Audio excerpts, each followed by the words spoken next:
Hi guys, happy weekend! This is Jaire Mamaklay, your property geek, and for this vlog, hindi muna tayo magpe-present, no? Or hindi muna tayo magtutour, pero I just want to give value, no? Kung bakit 80% of my properties na nasold last year belongs to condominium, or yung mga bumili is mga bumili ng condominium property out of all our property types na lote, house and lot, and condominium.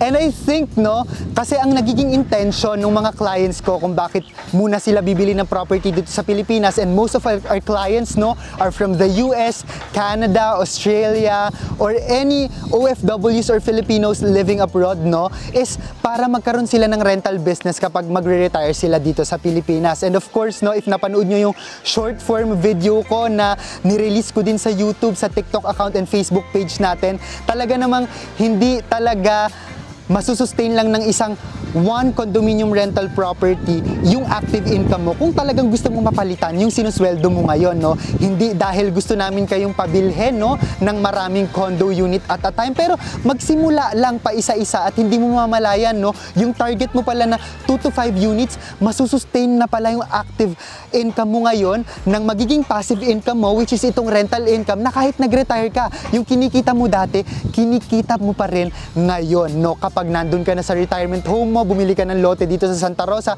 at you are owning condominium units for rent, maybe for daily or long-term lease dito sa area.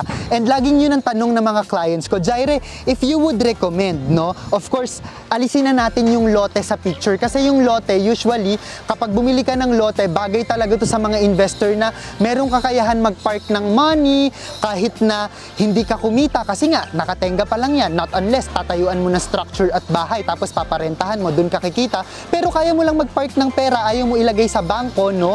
Dahil maliit lang yung interest, kaya ibili mo na lang ng lote, at least tumataas over time yung value without you, no, na walang maintenance cost, na hindi mo naman ipaparenta, talagang gusto mo lang ng investment. So, bakit ba mas hot ngayon ng condo kaysa sa bahay? Well, to tell you honestly guys, no, on my 5th year of experience, totoo yan. Kasi ano lang ba yung mga bumibili ng bahay ngayon? Yung bumibili ng bahay sa akin ngayon, number 1, Jaire, nangungupahan ako dito sa pamilya, bumubuo na kami ng, nangungupahan ako dito sa Manila, bumubuo na kami ng pamilya, no, and gusto na namin magkaroon ng family home. So perfect na perfect yung bahay. O kaya bibili ka ng bahay dito para sa mga kamag-anak mo, or pag gusto mo lang may uwian ka pero wala ka talagang intention or hindi mo talaga number 1 priority na habang wala ka dito sa Pilipinas, paparentahan mo siya. Ngayon, doon papasok yung condominium, guys. Kasi sa condo, napakarami niyang pros, no, na magiging advantage siya, no, lalo na sa mga magre-rent sa'yo. So,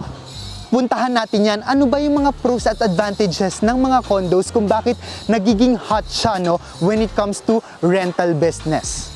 Number 1, location. So hindi nyo ba napapansin, no, kahit na yung mga naunang condominium project natin sa Manila, kapag baba mo, meron na agad na mall, o kaya kapag tawid, nandyan na agad yung mga commercial na buildings wherein nandyan na yung mga grocery shop, laundry, coffee shop, or within reach mo na talaga lahat, no, kahit yung mga mall. At yan yung isa sa nagiging pros or advantage when we are buying a condo, or kahit yung mga developer, pinupwesto talaga nito na yung location very accessible at malapit sa lahat. Kagaya nitong Zadia, no, very walkable yung ano niya, distance niya sa Paseo de Santa Rosa, mga outlet stores natin, grocery shops, Vista Mall, hospital, the medical city, and hindi ito limited lang sa nangyayari kay Zadia. Kahit anong condo na makita natin ngayon dito sa Pilipinas, no, kahit nga hindi lang dito sa Santa Rosa, sa Manila, or kahit saang dinidevelop na area sa Pilipinas,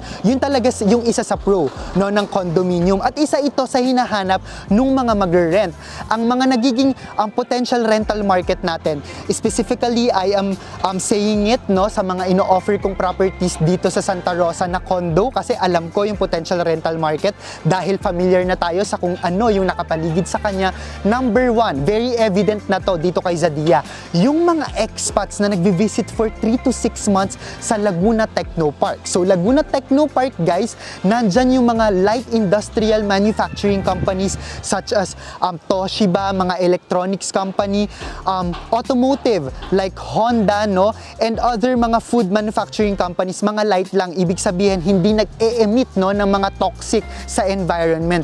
That's why may mga residential properties sa paligid. So naghahanap sila ng mastayan for about 3 to 6 months. And mind you, hindi naman po yan maghahanap ng bahay. Kasi ang bahay, mas mahal kaysa mag-rent ka lang ng condo. At isa lang naman sila. When it comes to maintenance, ayaw lang din nila ng masyado pang maraming iisipin when it comes to cleaning up kung saan sila nag-stay, no, for about 3 to 6 months. Very evident yan, almost 40 to 60% hindi po mga end user or mga owners ng Zadia yung nakatira, kundi mga expat just like American, Japanese, and Koreans. At ang maganda pa dito kay Santa Rosa, nakapaligid yung mga golf courses, which is yun ang hobby po, no, ng mga expats natin tuwing weekend. May mga company cars lang na maghahatid sundo sa kanila dahil ang lapit lang ni Zadia sa Technopark. Wala din silang problema when it comes to the traffic congestion. So again, location, number 1 yan, no, na selling point ng condominium kung bakit isa siya sa nagiging best-selling type of property when it comes to rental business. Pagbaba mo, nandiyan ang mall, grocery, hospital, lahat ng kailangan mo within reach na. Number 2, security, no? Or yung magiging safety ng kung sino mang nakatira sa condo unit. Isa yan sa major selling point ng condominium kasi pagbaba mo, merong lobby, may receptionist, no? Hindi ka mamumroblema kung safe and secure pa kung saan ka nakatira. Kahit nga sa mga per floor, di ba, meron usually yan na mga cameras, no, or CCTVs para i-closely monitor kung sino yung naglalabas-masok sa area. At ang maganda dito sa nangyayari kay Santa Rosa, usually sanay tayo pag condo, lalo na sa Manila, yung pinaka main entrance talaga ng condo, yung ano na talaga, lobby na talaga ng tower, nandun na talaga yung guard. Pero dito mukhang subdivision, no? Kita nyo naman dito, for example, kay Zadia, may open space aside from each receptionist and guards, no, na nandun sa per tower, meron pang gate or main entrance. So it's a double security at ito ay isa sa binabayaran kung bakit nagiging maganda yung pag-live sa condo, lalo na ng mga renters or naghahanap, no, ng mga units or a place to stay, no, for a month or 2 man yan, for daily man yan. Napakaganda na meron silang magandang safe place, no, at very secured, no, yung area. At again, no, kung nasabi ko sa location natin, no, na isa sa rental market is yung mga expats. Aside from that, nagiging University Belt of the South na. Zadia is very near UST, also De La Salle University Laguna. Meron tayong University East, yung pinopropose nilang National University aside from Chiang Kai-shek College, Xavier School, Miriam College, no, St. Scholastica's College, West Grove. Yung mga mommies or mga parents, no, sa future, of course, we are talking about 40-hectare UST. We are talking about 54-hectare De La Salle University Laguna campus. Naghahanap yan ng dormitel. At ang isa sa pinaka-priority ng mga magulang is yung safety ng mga anak nila, lalo pat mga estudyante pa lang yan. At yan din yung maibibigay sa atin ng condo. Papasok na lang yung anak nila pero hindi sila nag-aalala na, uy, safe ba yung anak ko doon?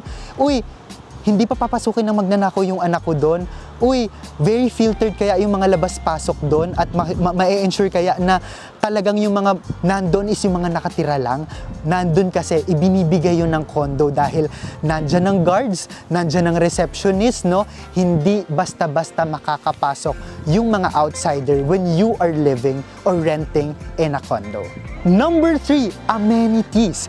Maraming nagtatanong sa akin, Jaire, why is it yung Homeowners Association dues per month ng mga condos ay mas mahal kaysa sa isang subdivision na bahay at lupa na? Again, aside from its location, aside from binabayaran natin na guards, amenities plays a big part. It feels like you are living in a hotel. Pagbaba mo, if you wanna swim, merong clubhouse.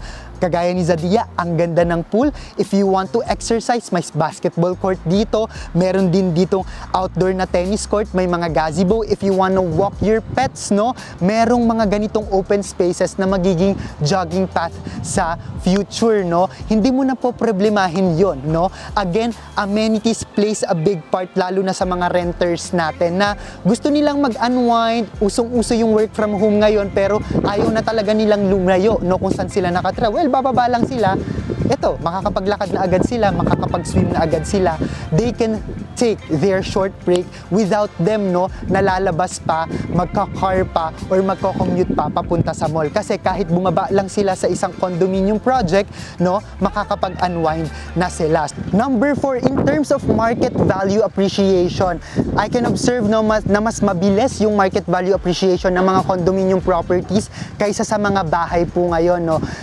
Lalo ngayon, dito kay Zadia, every 15 unit reservations sold, no, may about 50 to 100,000 pesos na markup. Ganito kabilis, no, yung demand, no. Bakit nga ba nagtataas ang isang bagay or ang isang produkto kapag may demand? At patuloy po kasi ang demand ng vertical development, not just here in Santa Rosa, Laguna, but all over the Philippines. So napakasarap na mag-invest, no. You will just pay around 20,000 pesos per month without you paying any spot payment, pero malalakin mo na yung price at nakikita mo, no, na kahit, no, na nagpa-price increase siya dahil nakapag-lock-in ka na nga, nagbabayad ka lang ng maliit per month, pero tumataas yung market value ng property mo.